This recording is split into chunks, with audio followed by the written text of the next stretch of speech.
SC ST sub plan పై deputy CM Kadiyam మాట్లాడుతున్నారు. Live చూద్దాం.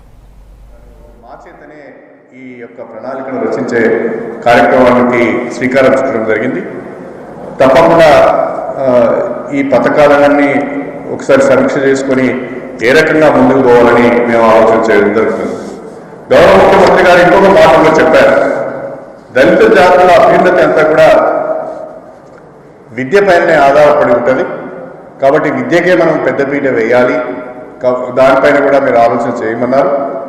ఈరోజు దేశంలో ఎక్కడ లేని విధంగా కూడా మన రాష్ట్రంలో గురుకుల పాఠశాలను ఏర్పాటు చేయడం, ఆ గురుకుల పాఠశాలలో ఇంగ్లీష్ మీడియంలో రెసిడెన్షియల్ సిస్టంలో వాళ్ళకి విద్యను అందించడం, ఉన్నత ప్రమాణాల విద్యను అందిస్తే వాళ్ళ కాళ్ళపైన వాళ్ళు నిలబడతారు, సమాజంలో ఉన్న పోటీని కూడా వాళ్ళు ఎదుర్కోగలుగుతారు అనే ఒక నమ్మకంతో ఒక జనరేషన్కు మనం మంచి విద్యను అందిస్తే ఆ కమ్యూనిటీ అంతా కూడా బాగుపడుతుందని వారు మాకు సెలవు ఇవ్వడం జరిగింది.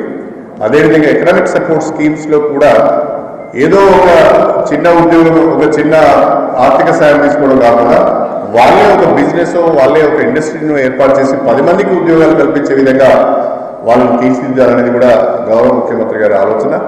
దానికి తగ్గట్టుగా మేమందరం కూడా ప్రయత్నం చేయాలనేది మా ఆలోచన.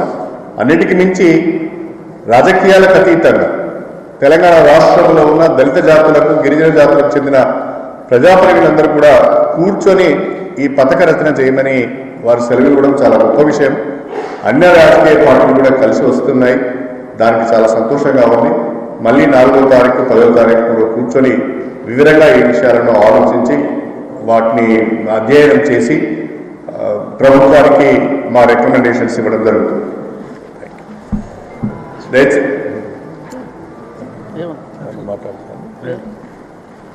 దయచేసి మా శాసనసభ్యులు, ప్రజాప్రతినిధులు, మీడియా మిత్రులందరూ కూడా లంచ్కి జాయిన్ కావాల్సిందే కోరు.